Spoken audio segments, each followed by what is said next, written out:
আসসালামু আলাইকুম ওয়া রাহমাতুল্লাহি ওয়া বারাকাতুহু। যেখান থেকে এই ভিডিওটি দেখতেছেন সবাইকে জানাই মনের অন্তঃস্থল থেকে ভালোবাসা এবং অভিনন্দন। আচ্ছা, আমি আপনাদেরকে সার্জিস যে ভাই আছে সমন্বয়ক, তাকে নিয়ে তার বান্ধবীরা কি বলে চলুন একটা ভিডিও দেখাই। এজন্যই হয়তো বা কেন্দ্রীয় টিম জায়গায় জায়গায় বিতাড়িত হয়, এটা আমরা খুবই লজ্জার বিষয় কিন্তু বলতে হচ্ছে। হাসিমুখে খুবই লজ্জার বিষয়।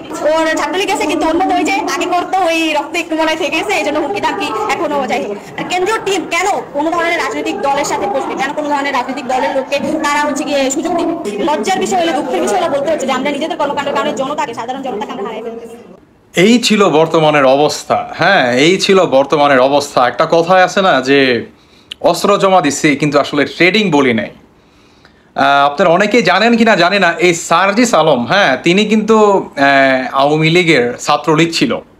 হ্যাঁ, তিনি কিন্তু ছাত্রলীগ করতেন। অতএব অস্ত্র জমা দিছে কিন্তু ট্রেডিং বলি নাই, এই কথাটা হচ্ছে তার ক্ষেত্রেই প্রযোজ্য বা তার ক্ষেত্রেই হচ্ছে মানায়। তিনি যেভাবে হুমকি ধুমকি, আমি বলি না, তার কথার যে শাউট করে যে তিনি কথা বলেন, যে উচ্চ স্বরে তিনি যে কথা বলেন, প্রতিটা কথা হচ্ছে মানুষকে মনে করেন আসলে তার দিকে, বা এই বৈষম্য বিরোধী যে ছাত্র আন্দোলন ছিল প্রতিটা পার্সনের উপরে সাধারণ জনগণের একটা তীব্র নিন্দা সৃষ্টি হয়েছে। মনে করেন ধীরে ধীরে স্বৈরাচার মুক্ত হয়েছে আসলে 40 দিনও হয় নাই। এই 40 দিনের মাথায় বর্তমান এই সমন্বয়কদের উপরে বাংলাদেশের সাধারণ জনগণ কি পরিমাণ যে ভাই ক্ষিপ্ত হয়েছে, এটা আসলে বলার অপেক্ষা রাখে না।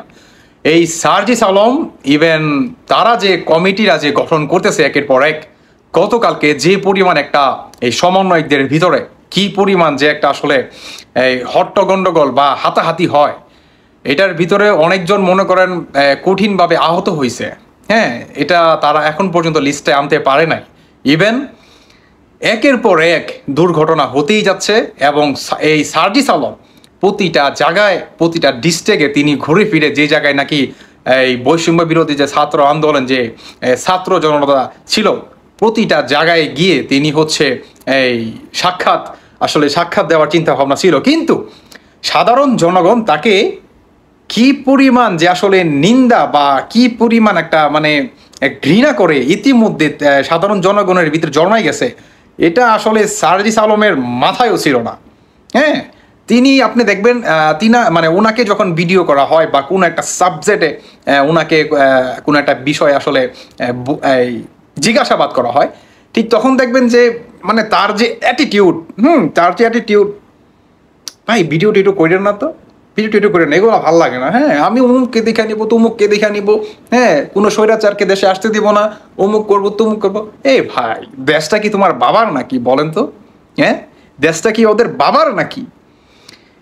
এই ছাত্র আন্দোলন বা এই বৈষম্য বিরোধী আন্দোলনের ভিতরে অন্যতম একটা আন্দোলন করছিলাম আমরা প্রবাসীরা, রেমিটেন্স আটকায়া।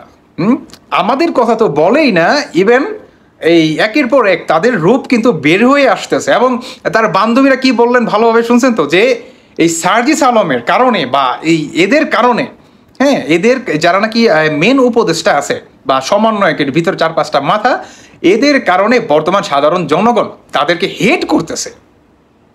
এদের কারণে বর্তমান তাদেরকে হেট করতেছে, বা হেট করার যথেষ্ট কারণ। হ্যাঁ, হেট করার পিছনে যথেষ্ট রিজন আছে, কারণ তারা সাধারণ জনগণের পিছনে, ভাই তাদের সাধারণ জনগণের মাথায় উঠা বসছে।